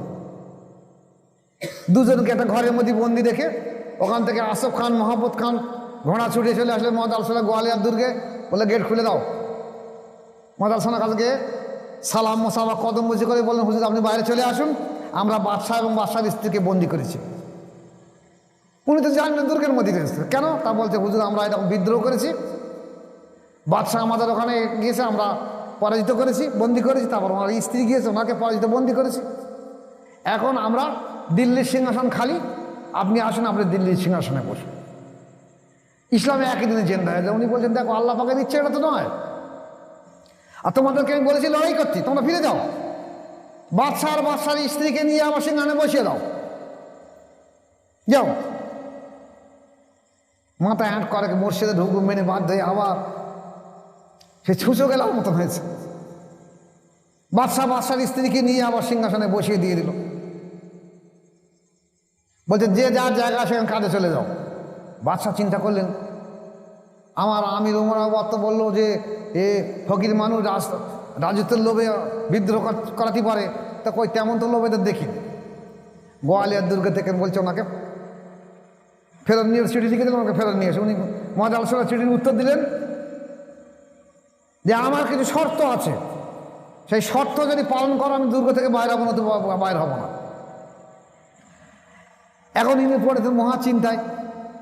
একদিন, দুদিন, 3 দিন, 4 দিন, তারপর দেখা গেল আল্লাহ পাকের ইচ্ছা উনি একটা স্বপ্ন দেখলেন যে তোমার এই সিংহাসন ধূলিসাৎ করে দেওয়া। ভয়ে খেয়ে সকালে উঠে বলছেন ঠিক আছে, আমি সব শর্ত মেনে নেবো, চিঠি নিয়ে এসো। লিখে দিলেন আপনি কি শর্ত আছে জান, আমি সব শর্ত মেনে নেবো। উনি বোধহয় 18 দফা শর্ত লিখে দিলেন, সম্ভবত 18 দফা। সেই শর্ত উনি দস্তখত করলেন, আমি মেনে নিয়েছি, আপনি চলে আসুন গোয়ালিয়ার মধ্যে আসুন। এসে মোজাদ আল হোসেন রহমতুল্লাহ আসার পরে বাদশাহ জাহাঙ্গীর উঠে সিংহাসনে বললেন আপনি বসুন। বলছেন না, এই বাদশাহী আপনার কাছে কাজ আমার নয়, বরঞ্চ আপনি বায়াত হয়ে যান, কলেমা স্বীকার করুন। দিন ইলাহি আজ থেকে মুছে দেওয়া হলো, দিন ইসলাম জেন্দা হলো, গরু জবাই চলতে লাগলো, মদ হারাম ছিল, হালাল ছিল সেটা হারাম হয়ে গেল, রাজদরবারে সুদ জুয়া ছিল বাতিল হয়ে গেল, সমস্ত মসজিদ মাদ্রাসার রাজদরবার থেকে যে ভাতা দেওয়া হতো সেগুলো বন্ধ ছিল, সেটা আবার চালু করে দেওয়া হলো। এক কথা আবার ইসলামের শাসন ব্যবস্থা কায়েম হলো। এরপরে দেখা গেছে তারপরের পিরিয়ডে বাদশাহ শাহজাহান, বাদশাহ আওরঙ্গজেব, এই যে মোজাদ আল হোসেন রহমতুল্লাহ এই নেজবতের মাধ্যম দিয়ে এসে বাদশাহ আওরঙ্গজেব এত বড় একটা বুজুর্গ হলো যাকে জিন্দা পীর বলে ইতিহাস সাক্ষী দিয়েছে। বাদশাহ শাহজাহান মোজাদ আল হোসেন খেলাফত প্রাপ্ত হলো, রাজারা অলি হলো। বাদশাহ শাহজাহানের তাজমহল দিন গেলাম আমরা গত বছরে, আল্লাহ পাকের কি ইচ্ছা যেদিনই গেছি সেদিনই দেখা গেছে বাদশাহ শাহজাহানের বোধহয় জন্মদিন, জন্মদিন না মৃত্যুদিন, কি দিন ছিল, জন্মদিন কি একটা দিন ছিল, সেই 3 দিন ছুটি ছিল। তাহলে মৃত্যু তারিখ হতে পারে, 3 দিন ছুটি ছিল, টিকিটও লাগবে না, ফিরে আসবে আন্ডারগ্রাউন্ড, ওখানে দেখানো হবে। অন্যান্য সময় উপর দিয়ে ঘুরে আসতে হয়, মাজারে আন্ডারগ্রাউন্ড মাজার আছে, আর উপরে একটা মাজার করে গেছে, সেখানে ঘুরে মানুষ চলে আসে। কিন্তু ওই দিনের জন্য 3 দিনের জন্য আন্ডারগ্রাউন্ডে ঢুকে দেওয়া হয়, সবাই লাইন দিকে দেখে আসতে পারে। ওই সময় আমি আল্লাহ পাকের আশের দয়া হলো, চিন্তা ভাবনা করুন যে আল্লাহর আশের দয়া, এই সময় একটু দেখে নিতে পারবো, উনিও মজার তরিকার মাসায়েক আর আমি এসে মজার তরিকার মাসায়েক, ওনার স্ত্রীও মাসায়েক, খেলাফত পাপ দেখে নেই একটু চলবার মাধ্যম দিয়ে কেমন হয়। কয়েক পলক তাকিয়ে দেখলাম যে হ্যাঁ উনি সত্যিকারের মজার তরিকার মাসায়েক মানুষ, যাতে অনেকে বুঝতে পারে না, অনেকে দেখছে বাদশা শুয়ে এলে কি বুঝবে, কিন্তু আমি দেখলাম না উনি তরিকার মাসায়েক, এবং ওনার অন্তর অনুভূতি সমস্ত কিছু সব আছে, ওনার স্ত্রীরও আছে, ওনারও আছে, মনটা সন্তুষ্ট হলো। তাহলে সেই পিরিয়ড, সেই মোজাদ আল হোসেন রহমতুল্লাহের মাধ্যম দিয়ে আবার দিন ইসলাম আবার জিন্দা হলো সারা ভারতবর্ষ জুড়ে। এই মোজাদ আল হোসেন আহমদ ফারুকী সেরিন রহমতুল্লাহ আলাইহি শেষ জীবনে, শেষ সময়ের দিকে উনি এবারে তরিকা প্রচার করতে গিয়ে দেখা গেছে ওনার হজ পাকে যাওয়া হয়নি। একদিন উনি ওনার খানকা শরীফে, যারা পাঞ্জাবি গেছেন দেখবেন, মসজিদের পাশে খানকার, মসজিদ ও খানকা একসঙ্গে হয়ে গেছে। এখন মুরিদের নিয়ে বসে আছে, আসেন নামাজ বাদ মোরাকাবায় বসে আছে। হঠাৎ ওনাকে ইলহাম দেওয়া হলো যে আমার দোস্ত, তুমি যে হজ পাকে যাওয়ার জন্য চিন্তা ভাবনা করেছো কিন্তু যাওয়া হলো না, তুমি উঠে যাও, তোমার মুরিদের নিয়ে দেখো আমি রহমানুর রহিম আমার কাবা শরীফকে তোমার খানকা শরীফের ভিতরে নাজিল করে দিয়েছি। উনি তাকে দিলেন খানকা শরীফ, এর ভিতরে কাবা এসে গেছে। তাড়াতাড়ি মুরিদদের নিয়ে সেই কাবা 7 বার তওয়াফ করলেন। ওনার মনে একটা প্রতিক্রিয়া হলো, আল্লাহ পাক কাবা তো তওয়াফ করলাম, কিন্তু কাবার পায়ে তো জমজম কূপ ছিল, তো আমরা জমজম কূপের কোনো পেয়ে নেই, তাহলে ইতিহাসটা পরবর্তীকালে ভুলে যাবে। হঠাৎ আল্লাহ পাকের এলাম হলো যে আপনি কানকা থেকে বাইরে বেরে দেখুন জমজম কূপ হাজির হয়ে গেছে। উনি দেখলেন যে হ্যাঁ, সঙ্গে সঙ্গে একটা জমজম কূপ এসে পানি ভর্তি আছে। উনি প্রকাশ করে দিলেন, মুরিদদের দিলে সবাইকে সেই পানি ভক্ষণ করলো, পানি পান করলো। তাহলে কাবা তওয়াফ হলো, জমজমের পানি পান করা হলো। এই জমজম কূপ নিয়ে ইতিহাস বহুল এসেছে। তখন মাসুম বিল্লাহ রহমতুল্লাহর পিরিয়ড, এই ইতিহাস আমার শোনা আমার মোর্শেদের কাছে, যে উনি ওনার আব্বাকে বলছেন সত্যি কি এই জমজমের সঙ্গে ওই জমজমের একই সম্পর্ক? এখন যেমন ও জমজমে গেলে ওর উপরে পাথর দেওয়ার খুঁজে পাবে না, তখন পাথর দেওয়া ছিল, জমজম কূপ ছিল। তখন মোহাম্মদ আল-সালাহ বলছেন তুমি এক কাজ করো, হজ পাকে যাও, যেদিনই হজ শেষ হয়ে যাবে তারপরের দিনই আমি এই জমজমে আমার মাথার পাগড়ি ফেলে দেবো, তুমি ওই জমজম থেকে তুলে নিয়ে নিবে। উনি কি করলেন, হজের পরের দিন 13ই জিলহজ জমজমের পাশে গিয়ে দেখলেন যে ওনার আব্বার মাথার পাগড়ি জমজমের পাখি ভাসতেছে, জমজম পাগড়িটা তুলে নিয়ে ফিরে আসার পর তার পানির জাহাজ ফিরে আসার পর আব্বাকে বলে হ্যাঁ আমি 13ই জিলহজ এই জমজমে আমার পাগড়ি ফেলে দিয়েছিল, তুমি ওই জমজম তুলে নিয়েছে? বলতে হ্যাঁ আমি সেই তুলে নিয়েছি। আল্লাহ পাকের কি কুদরত দেখুন, এই জমজমের সঙ্গে ওই জমজমের পার্থক্য কিছুই নেই। এমনকি ল্যাবরেটরিতে দেখা যাচ্ছে ওই জমজম আর এই জমজমের পানি একসঙ্গে পরীক্ষা করে দেখা গেছে একই পানি।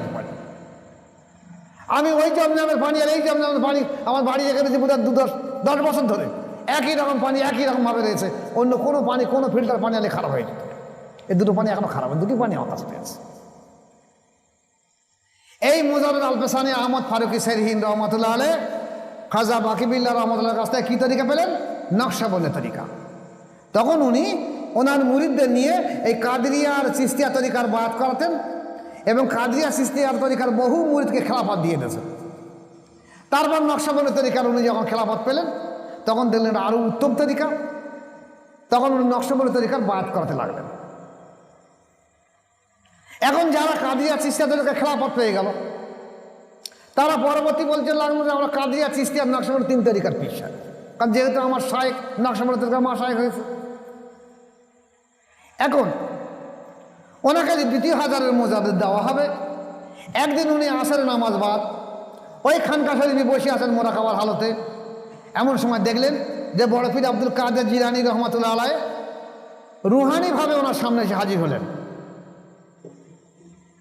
হয়ে বললেন যে মুজাররদ আল-পেশানি আহমদ ফারুকি সেরহিন রহমতুল্লাহ আলাইহ, তোমার আব্বা আমি এই কাদরিয়া তরিকা সর্বপ্রথম প্রতিষ্ঠা পৃথিবীর বুকে তরিকার মধ্যে, এবং তোমার আব্বা আমার তরিকার কাজ করেছে, অর্থাৎ তুমি আমার এই তরিকা প্রসার করতে থাকো।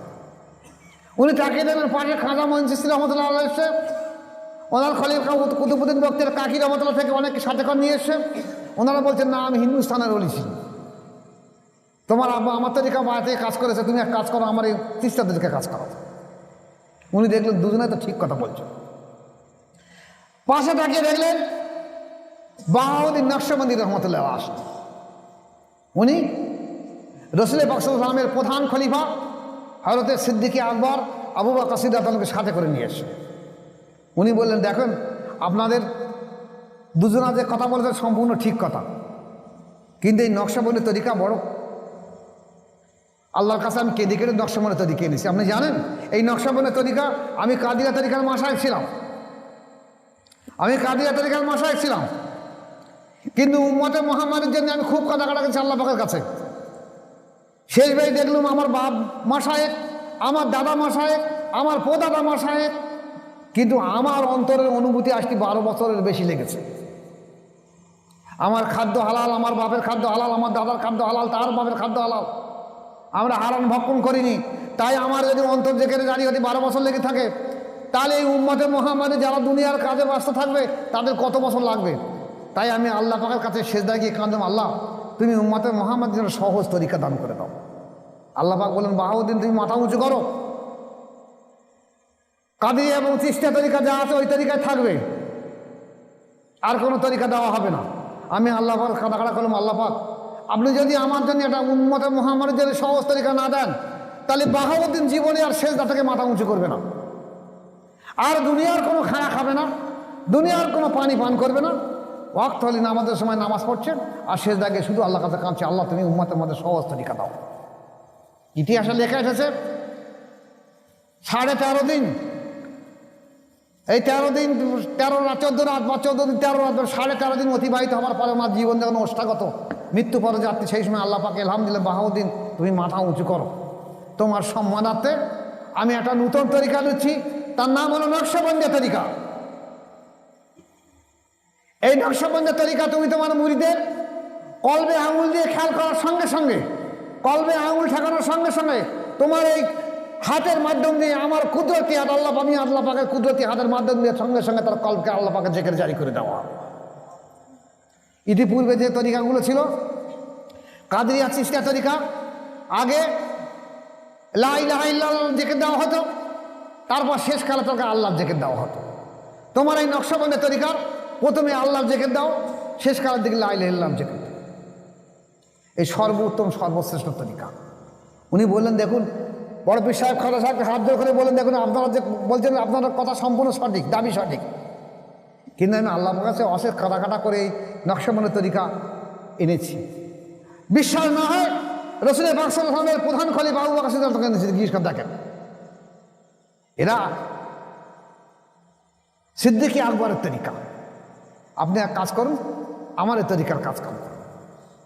তখন মোজাদ্দেদ আল হোসেন রহমাতুল্লাহ বলছেন আমার দ্বারা সম্ভব না, দেখা যাক আপনারা ফয়সালা করুন। তখন এনারা বলেন ঠিক আছে, যেহেতু আবু বকর সিদ্দিক রয়েছেন, বললেন আপনি এক কাজ করুন, আপনি ফয়সালা করেন আমরা কীভাবে কাজ করাবো। উনি বললেন এই ফয়সালা আমি করতে পারবো না, আমি রসুলের পাক সাল্লাল্লাহু আলাইহি ওয়াসাল্লামকে রুহানিভাবে এখানে হাজির করাচ্ছি। উনি আল্লাহ রসুলকে ডাক করালেন, সমস্ত সাহাবা, তাবিন, তাবিন, আইম মুস্তাহিন সবাই এসে সেরহিন দিয়ে হাজির হলো।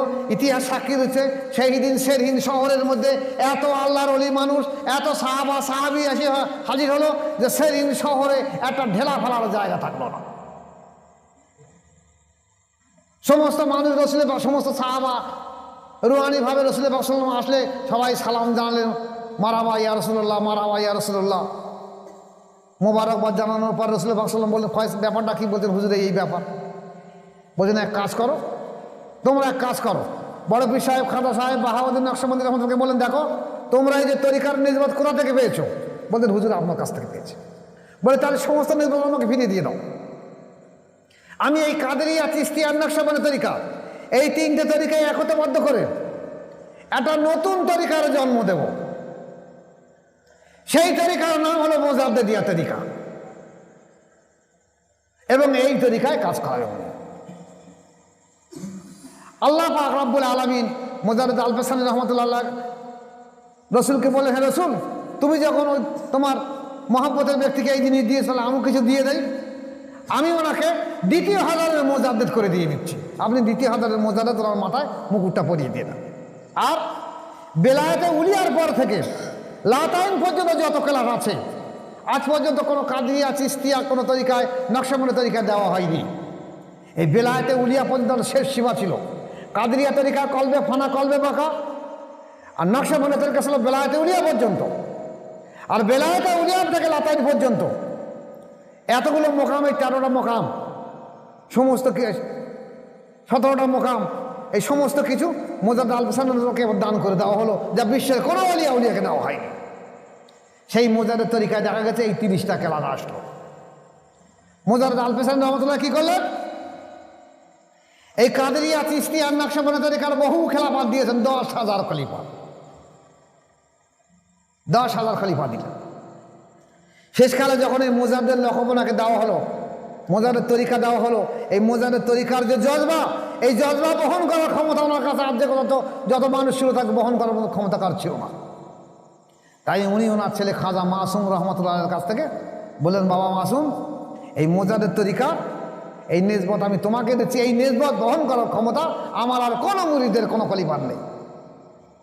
এই মাসুম বিল্লাহ রহমতুল্লাহ তখন ভারতবর্ষের 700 আউলিয়া শ্রেষ্ঠ আউলিয়া ছিলেন। সেই মোজাদ্দেদ তরিকা মাসুম বিল্লাহ রহমতুল্লাহকে দিয়ে দেন। তাহলে দেখা গেছে আগেকার মোজাদ্দেদ মাসুম বিল্লাহ রহমতুল্লাহ ছাড়া মোজাদ্দেদ আল পেসানি রহমতুল্লাহ যত খেলাফত এসেছে সবাই কাদেরিয়া চিশতিয়া নাই নকশবন্দির তরিকা পেয়েছে। কিন্তু যখন মোজারের তরিকা এসেছে তখন কাদেরিয়া চিশতিয়া তরিকা আর নকশবন্দির তরিকার অস্তিত্ব আর নেই। যারা খেলাফত নিয়ে চলে গেছে ওরা বাদে আর নতুন করে কাদেরিয়া চিশতিয়া নকশবন্দির তরিকা নেই। সমস্ত তরিকার নিসবত একমাত্র মোজার তরিকার মধ্যে দিয়ে দেওয়া হয়েছে। তাহলে সেই মোজারের তরিকার মাসুম বিল্লাহ রহমতুল্লাহ তরিকা হলো আমাদেরই তরিকা। এখন আমাদের দেশে অনেক মানুষ, অনেক মাওলানা মৌলভী এমন কথা বলে যে তরিকা তো কাদেরিয়া চিশতিয়া নকশবন্দি সোহরাওয়ার্দী, তো মোজারদের কোথা থেকে আসলো? সেই সব আলেম ওলামাদের আমি বলে দিয়ে দিচ্ছি, আপনারা আমার এই ইউটিউবটা ফলো করুন। যদি না হয় তাহলে হালতে মাসায় নকশবন্দি মোজারদ দেখুন, রওজাতুল কাইমিয়া দেখুন, মকতুবাতে মাসুমিয়া দেখুন, মকতুবাতে আল বেসানি রহমতুল্লাহ দেখুন, ফয়সালা হয়ে যাবে। আপনারা বিভ্রান্ত করাবেন না। কাদেরিয়া চিশতিয়া নকশবন্দি সোহরাওয়ার্দিয়া নয়, এই সোহরাওয়ার্দিয়া কাদেরিয়া তরিকার একটা শাখা। সোহরাওয়ার্দিয়া তরিকা কাদেরিয়া তরিকার যা তরিকার নিসবত যা পদ্ধতি, সোহরাওয়ার্দিয়া একই পদ্ধতি। তাহলে কাদেরিয়া তরিকার শাখা হলো সোহরাওয়ার্দিয়া। তাই তরিকা তিনটে চারটে, কাদেরিয়া চিশতিয়া আর নকশবন্দি আর মোজারদিয়া। তাহলে এখন পৃথিবীর বুকে মোজারের তরিকা সর্বশ্রেষ্ঠ তরিকা। এখন একটা মজার কথা শুনে না, আমাদের দেশে অনেক পীর সাহেব আছে যারা নকশবন্দি তরিকার কাজ করেছে পীরের কাছে, কিন্তু আমি 4 তরিকার পীর হব, আমি 4 তরিকার পীর হব, তাই প্রচার করেছে যে আমি 4 তরিকার পীর, আমি কাদেরিয়া চিশতিয়া নকশবন্দি মোজারদিয়া। আসলে খেলাফত পেয়েছে নকশবন্দি তরিকা। 4 তরিকার পীর কি হয়? এরা দেখা যাচ্ছে এই তরিকায় প্রচার করতে গিয়ে দেখা যাচ্ছে নকশবন্দি তরিকার সেই যে কামালিয়াত ছিল, যে নেজবত ছিল, সেটাকে ধূলিসাৎ করে দিয়ে গেছে। আর যখন মোজারের তরিকা প্রতিষ্ঠা হয়ে গেছে তখন বাকি তরিকার সমস্ত নেজবত আস্তে আস্তে মুছে যাবে। আমি আমার এই জ্ঞান বুদ্ধিতে এই 65 বছরে, আজ 30 বছর ধরে, আমি 35 বছর ধরে তরিকা প্রচার করছি। এই 35 বছর তরিকার প্রচার করে দেখছি কাদেরিয়া চিশতিয়া নকশবন্দি তরিকার নেজবত ক্রমশ দুর্বল হয়ে গেছে। শুধুমাত্র নকশবন্দি তরিকার নেজবত কিছু কিছু জায়গায় আসে, আমার কাছে ফোন করছে ইউটিউবের মাধ্যম দিয়ে। কারোর কাছে 1টা লতিফা, কারো 2টো লতিফা, কারো 3টে লতিফা, কারো 4টে লতিফা, 5টা লতিফা পর্যন্ত আসে। আমার যারা এই পৃথিবীর বুকে যত নকশবন্দি তরিকার মাসায় আমার কাছে ফোন করেছে বা মরিদে ফোন করে, তাদের 5টা লতিফার বেশি নেজবত আর নেই। আর কাদেরিয়া চিশতিয়া তরিকার আর নেজবত আর কোথাও দেখা যায় না। এই নেজবত সম্পর্কে আগামী ইউটিউবে একটা দিয়ে দেবো, নবী দিবস হয়ে যাক, নেজবত সম্পর্কে একটা ইউটিউব দিয়ে দেবো। তাহলে দেখা গেছে এই যে তরিকা সর্বশ্রেষ্ঠ তরিকা মোজারের তরিকা। আপনাদের কাছে একটা বিশেষ জিনিস আমি আপনাকে জানিয়ে দিয়ে যাই। আমার দেশে অনেকে এখনো কাদেরিয়া চিশতিয়া তরিকার গলাবাজারি করে বলছে কাদেরিয়া তরিকা প্রধান তরিকা, কেউ গলাবাজারি করছে চিশতিয়া প্রধান তরিকা, কেউ গলাবাজারি করছে নকশবন্দিয়া প্রধান তরিকা। আরে মিয়া, কান খাড়া করে শুনে নাও, মোজাদ্দেদ আল বেসানি আহমদ ফারুক সারহিন রহমতুল্লাহ 2য় হাজারের মোজাদ্দেদ, যিনি কাইমে আওয়াল, যার সাহেবজাদা মাসুম বিল্লাহ রহমতুল্লাহ কাইমে সানি, 3য় কাইম ওখানে, 4র্থ কাইম ওখানে, এই 4000 বছর কাইমে এখন ওখানে থাকবে। তাহলে এই নেজবত মাসুম বিল্লাহ রহমতুল্লাহকে নেজবত থাকবে সারা বিশ্ব জুড়ে। যদি এই নেজবতের সঙ্গে কেউ সম্পর্ক না রাখে তরিকা এমনি তার মুছে যাবে। আমি ইউটিউবের মাধ্যম দিয়ে বলে দিয়ে যাচ্ছি, সেই মোজাদ্দেদ আল বেসানি আহমদ ফারুক সারহিন রহমতুল্লাহ আলাইহি, ওনার আব্বার কাছ থেকে কাদেরিয়া চিশতিয়া তরিকার অর্জন করার পরে উনি তো বলতে পারতেন যে আমি কাদেরিয়া চিশতিয়া তরিকার মাশায়েখ, আমাকে আর নকশবন্দি তরিকার প্রয়োজন নেই। উনি কাদেরিয়া তরিকার চিশতিয়া তরিকার সমস্ত বাদ দিয়ে কি করলেন? আব্বার ওসিয়ত অনুযায়ী নকশবন্দিয়া সর্বশ্রেষ্ঠ তরিকা, তাই নকশবন্দি তরিকা বায়াত গ্রহণ করলেন। আমি এই উপমহাদেশের সমস্ত কাদেরিয়া এবং চিশতিয়া তরিকার মাশায়েখদের অনুরোধ করছি হাত জোর করে, আপনারা এই নসিহতটা দেখুন যে মোজাদ্দেদ আল বেসানি রহমতুল্লাহ আলাইহি, যিনি প্রথম হাজারের মোজাদ্দেদ, কাইমে আওয়াল, যার নেজবত কিয়ামত পর্যন্ত জিন্দা থাকবে, তিনি যদি কাদেরিয়া চিশতিয়া তরিকার মাশায়েখ হবার পরেও যদি নকশবন্দি তরিকা উত্তম তরিকা বলে সেখানে হাত পেতে বায়াত হতে পারে, তাহলে আপনারা কাদেরিয়া আর চিশতিয়া তরিকার পীর সাহেবের গলাবাজারি করছেন কেন?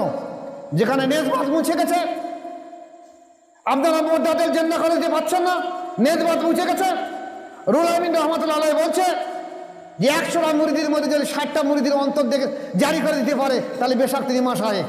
আপনারা বলুন যে হ্যাঁ বাপির মুরিদি করছেন, বায়াত করাচ্ছেন, 100টা মুরিদের মধ্যে 60টা মুরিদ কেন 7টা মুরিদের বলুন যে বাত অন্তর জারি করে দিতে পেরেছেন। আপনাদের ভেতরে নেজবাত নেই, আপনার পীর মুরিদি করে সমস্ত সমাজটাকে, সমস্ত কওমটাকে ধূলিসাৎ করে ধ্বংস করে দিচ্ছেন। এই শিক্ষা আপনাদের নেওয়া দরকার ছিল মুজাদ্দিদ আল হোসেন রহমতুল্লাহ বক্তব্য থেকে। এছাড়া আছে একদল যারা পীর না, পীরের সাহেব জাদা, তার ছেলে না, তার পোতা, তার নাতি, তারাও পীর সেজে বসে রয়েছে, পয়সা কামায় ধান্দা করে। যেখানে নকশবন্দি তরিকার থেকে মোদার তরিকা সর্বোত্তম তরিকা এখনো যখন জারি রয়েছে, অল্প সময়ের মধ্যে 1 সেকেন্ড থেকে 40 ডিগ্রির মধ্যে যেখানে অন্তর জেগের জারি হয়ে যায়, যে সত্যিকারের বায়াত হয়ে সত্যিকারের মুর্শিদকে মুর্শিদ বলে মেনে নেয়। আমি এই 34 বছর তরিকা প্রচার বায়াত হয়ে কাজ করছি, প্রায় 1998 সালে খেলাফত পেয়েছি, 25-26 বছর আমি মুরিদ পীর মুরিদি করাচ্ছি। কিছু না হলে আমার 1 লক্ষ মুরিদ আছে সারা বিশ্ব জুড়ে। এমন কোন মুরিদ আমার আঙুল তুলে কথা বলিনি যে আপনার সোহবতে বায়াত হয়ে আমার অন্তর জেগের জারি হয়নি। আর আপনারা কাদেরিয়া চিশতিয়া তরিকার নেজবন না থেকে ভণ্ডামি করে এই সত্য তরিকাকে আপনারা বলছেন মিথ্যা তরিকা, গলাবাজারি করে গেলে এখানে সেখানে খানকা করে বলে যাচ্ছেন যেটা মিথ্যা তরিকা, এই তরিকা বায়াত হওয়া যাবে না, এরা ভণ্ড অমুক তমুক। কি আছে আপনাদের ভিতরে? আপনারা গলাবাজারি পিস সাথে বলেছেন। আসবে একদিন যারা মরে গেছে আপনাদের বংশধর, তাদের কাছে জিজ্ঞাসা করেন, যদি আপনার অন্তর থাকে, যদি এলহাম থাকে, যদি কাজ থাকে, তাদের মাজারের পাশে গিয়ে জিজ্ঞাসা করুন যে আপনারা আমাদের এই পথে বসে গেছেন, আপনারা বলুন যে মোজার তরিকাদের সর্বশ্রেষ্ঠ তরিকাটা আপনারা আমাদের বায়াত কাদি বলছেন না কেন? আপনাদের অন্তর নেই, কলব নেই, কাষ্ঠ নেই, মোরাকাবা নেই, মুশাহেদা নেই, ইলহাম নেই, নেজবাত নেই, কিচ্ছু নেই। পীর সেজে বসে সারা সমাজটাকে বিভ্রান্ত করে দিচ্ছে। আল্লাহর অশেষ দয়া। মুজাদ্দিদ আল হোসেন রহমতুল্লাহ আলাইহি বলেছেন আমার এই তরিকা কিয়ামত পর্যন্ত জিন্দা থাকবে এবং শেষ জামানায় মেহেদী আলাইহিস সালাম এসে আমার এই মুজাদ্দিদ তরিকায় বায়াত গ্রহণ করবে এবং শেষ হলে আমার এই মুজাদ্দিদ তরিকায় থাকবে। এবং আমার এই মুজাদ্দিদ তরিকায় যারা খেলাফত পাবে আমি প্রত্যেককে জানি চিনি, যাদের দ্বারা তরিকা জেন্ডা হবে আমি প্রত্যেককে জানি চিনি, তাদের কাছে কতটা মুরিদ হবে তাও আমি জানি। এবং এই সেই মুরিদগুলো মুজাদ্দিদ তরিকা, সেই মুরিদগুলোকে আমি যদি না নিয়ে, প্রত্যেককে না নিয়ে, আমি মুজাদ্দিদ আল পেশানি আহমদ ফারুক সেরহীন আমি বলছি, আমি এই মুরিদগুলোকে না নিয়ে আমি কোনোদিন জান্নাতে হাজির হব না। এত বড় সৌভাগ্যের কথা আর কোনো মাশায়েখের বুক ফুটে বলার ক্ষমতা হয়নি। সেই মুজাদ্দিদ তরিকা থাকার পরেও আপনারা দেখা যাচ্ছে আজকের কাদেরিয়া চিশতিয়া তরিকা নিয়ে সমাজকে বিভ্রান্ত করে দিচ্ছেন। আপনারা বায়াত গ্রহণ করুন, এখনও সময় আছে। আমরা তো এই ভুলের জন্য সাধারণ মানুষ একদিন আপনাদেরকে কথা বলতে বাধ্য হবে যে আপনারা এত বড় ইতিহাস রয়ে গেছে, এই ইউটিউবের মাধ্যমে জেনেছি বা বইয়ের মাধ্যমে জেনেছি, আপনারা কেন এই ভুল কাজ করছেন। যাক, সময় অনেক হয়ে গেছে, আর বেশি সময় নেব না। আল্লাহ পাক যদি তৌফিক দেয় এই সময় আলোচনা করার, মুজাদ্দিদ আল হোসেন রহমতুল্লাহ আত্মজীবনী সম্পর্কে আলোচনা করার আবার আগামী দিনে আলোচনা করে দিয়ে দেবো। আল্লাহ পাকের লাখো শুকরিয়া যে আমাদের এই মুজাদ্দিদ তরিকা আমাদের পশ্চিমবাংলার মধ্যে ছিল না। উত্তরপ্রদেশে হাজিরি আসারি খান শাহজাহানপুরি রহমতুল্লাহ আলাইহি আল্লাহ তাকে জান্নাত নসিব করেছেন, যিনি হাদিসের টিকায় যার নাম আছে, যিনি হাদিস বিশারদ ছিলেন, হাদিসের টিকা লিখতেন, হাদিসের ব্যাখ্যা করতেন, বহু বহু কিতাব তার লেখা। আমাদের ভাগ্য ভালো যে সেই মহামানব উত্তরপ্রদেশে সেই শাহজাহানপুর থেকে এখানে এসে এই বাংলার বুকে অজগায় এসে তখন এখানকার নদী নালা বুড়িয়ে থাকতো, সাপ কোপ হতো আমাদের দেশে। সেই সময় এই দমদম থেকে এই রাজারহাট থেকে মেট্রো ট্রাম চলতো সেই হাসনাবাদে, এই মার্টিন কোম্পানি রেল চলত। সেই রেলে করে উনি এই বাংলাদেশ তখন একসঙ্গে ছিল, পশ্চিমবাংলা বাংলাদেশ একসঙ্গে ছিল। উনি ওখান থেকে সেই তরিকা প্রচার করতে করতে সারা ভারতবর্ষ তরিকা প্রচার করেছে। এই যে বাংলাদেশে অনেক খেলাফত রেখে গেছে। আল্লাহ পাকের অশেষ দয়া, ওনার একটা খলিফা হলো আমিনুদ্দিন হাসনাবাদী রহমতুল্লাহ আলাইহি। সেই আমিনুদ্দিন হাসনাবাদী রহমতুল্লাহ আলাইহির দুজন খলিফার মধ্যে ওনার প্রধান খলিফা ওনার সন্তান হেকিম আব্দুল হাকিম রহমতুল্লাহ আলাইহি। যার বাংলাদেশ ভাগ হওয়ার পরে ওনার সাতক্ষীরায় উনি চলে গেলেন। সাতক্ষীরায় ওনার মাজার আছে। আব্দুল হাকিম রহমতুল্লাহ 39 জন খেলাফত রেখে গেছেন। তার মধ্যে আমার মহান মুর্শিদ শাহ সুফি জয়নুল আবিদিন মোজাদ্দেদি রহমতুল্লাহ আলাইহি একজন। উনি বলেছিলেন, বাবা তোমার দাদা আব্দুল হাকিম রহমতুল্লাহ আমাকে এখানে পাঠিয়েছেন শুধু একটা মানুষকে বায়াত কর দিয়ে, যার দ্বারা এই ভারতবর্ষের মুখে আমার মোজাদের তরিকা জিন্দা হবে। আমার শুধু আসার উদ্দেশ্য এইটা, কারণ আমি এখান থেকে চলে গেছিলাম বাংলাদেশে, সেখানে বাড়ি ঘর সব করেছিলাম, কিন্তু এখানে সেটা উদ্দেশ্য নেই। আমার কাজ, আমার খেলাফত দেওয়া বলে আমার কাজ সম্পূর্ণ হয়ে গেছে। যে উদ্দেশ্য নিয়ে আমি এসেছিলাম আমার উদ্দেশ্য সফল হয়ে গেছে। এমনকি আমার বায়াতের আগে আমার মুর্শিদ কেবলা আর যারা সব মুরিদরা ছিল তাদেরকে বলতো, দেখো এই উপমহাদেশে একজন এই মোজাদের তরিকার জিন্দা করার জন্য একজন আসবে, সে আমার তরিকায় বায়াত হবে, তিনি আমার মুরিদ হবে। আমার বহু মুরিদ আছে, তাদের সঙ্গে তারা আমার মুর্শিদের কাছে মুরিদ ছিল, তাদের কাছে আমার মুর্শিদ কেবলা বলতেন। তারা আবার মাঝে মাঝে জিজ্ঞেস করতো, আব্বাস এই লোকটা এখনো আসেনি? বলছে না, এখনো আসেনি। যখন আমি বায়াত গ্রহণ করলাম তখন তাদেরকে বলেছেন, দেখো সেই ব্যক্তিটা হলো এইটি, একে খেয়াল রেখে দেবে, এর দ্বারা এই উপমহাদেশে আবার মোজাদের তরিকার জন্য হবে, এবং আমার নাম স্বর্ণাক্ষর করে লেখা থাকবে শুধু এর জন্য। এবং আমাকে বলে গেল, তোমার দ্বারা তোমার পরে তোমার একজন খাস্তি বুজুর্গ তোমার হাতে বায়াত গ্রহণ করবে, তার দ্বারা আবার তোমার থেকে আরো বেশি পরিমাণ দিন জন্য হয়। আমাকে বললেন তার চেহারার দিন দাও এই, তার নামটা হলো এই। আমি এখন আপনাদের সব বলবো না, আমি আমার আত্মজীবনের মধ্যে লিখে দেবো গোপনে ভাবে, বা যদি তেমন বিশ্বাস কোনো আমার মুরিদ থাকে তাদেরকে বলে যাবো সেই ব্যক্তিটাকে, যার দ্বারা আমার পরে আরও বেশি তরিকা জিন্দা হবে। তাহলে সেই নিসবতটা আল্লাহর অশেষ দয়া হলো বলে এই হিন্দুস্তানের সেই মোজাদের তরিকা আবার ঘুরে ঘুরে ঘুরে ঘুরে বাংলাদেশ থেকে আবার হিন্দুস্তানে আসে। সেই পাঞ্জাবের সেই হিন্দি আমরা গত বছরে গিয়েছি, আরও কয়েকবার গিয়েছি। গত বছরে গিয়ে যারা সেখানকার দায়িত্ব গদ্দিনসীন আছে দেখা গেছে সেখানে মোজাদের তরিকার কোনো মোজাদের তরিকার তো কিছু সেখানে নেই, নাকি বলেন? সেখানে যে গদ্দিনসীন আছে তার সঙ্গে কথা বলা হলো, সেই বারে বলে ইনশাল্লাহ করেঙ্গে, ইনশাল্লাহ করেঙ্গে। আপনি বায়াতে কাজকাম করেন না, আপনি কি করছেন? আপনার তরিকা নেই, তসবি নেই, যেখানে নেই, মোরাকাবা নেই, কি করছেন? বলে ইনশাল্লাহ করেঙ্গে, ইনশাল্লাহ করেঙ্গে। কিন্তু না, তাহলে সেখান থেকে তরিকার জন্য হয়ে সেই তরিকার নিসবত দেখা যাচ্ছে আর এক জায়গায় ফুটে উঠেছে, কিন্তু সেই জায়গায় আবার বন্ধ হয়ে গেছে। এ তরিকা হলো এমনই একটা জিনিস, নিসবত কোথায় গিয়ে ফুটে উঠবে আল্লাহ পাক ভালো জানে। তা আল্লাহর অশেষ দয়া এখন ফুটে আছে। যারা বিরোধিতা করছে অচিরেই ধ্বংস হয়ে যাবে। আল্লাহর ওলিদের সঙ্গে বিরোধিতা করে আল্লাহ পাক পরিষ্কার বলেছে, আমার আউলিয়াদের সঙ্গে যদি কোনো ব্যক্তি বিরোধিতা করে আমি আল্লাহ পাক তার বিরুদ্ধে তলোয়ার দেব। আর আমার তলোয়ার এমন তলোয়ার যে আমার তলোয়ারের সামনে দাঁড়ানো পৃথিবীর কোনো শক্তির কাছে সম্ভব নয়। আমি আমার জীবন অবস্থা দেখেছি, বহু মানুষ বিরোধিতা করেছিল, বহু মানুষ অচিরেই ধ্বংস হয়ে গেছে। কেন? যদি আল্লাহ পাক আমাকে কবুল করে নেয় তা সব সোজা হয়ে যাবে। তাই আপনাদের কাছে অনুরোধ যে আপনারা ভাগ্যবান যারা মোজাদের তরিকা পেয়েছেন, তারা চেষ্টা করুন এই তরিকাকে টিকিয়ে রেখে দেওয়ার জন্য। আল্লাহ পাক কার দ্বারা আবার নিসবতটাকে টিকিয়ে রেখে দেবে আল্লাহ ভালো জানে। আমি চাই যে আমার মুরিদ বা খলিফারা তাদের মাধ্যম দিয়ে আবার এই তরিকা জিন্দা হয়ে থাক। আমি এই পর্যন্ত আজকে বক্তব্য শেষ করছি। ওয়া মা আলাইনা ইল্লাল বালাগ। আসসালামু আলাইকুম ওয়া রাহমাতুল্লাহি ওয়া বারাকাতুহু।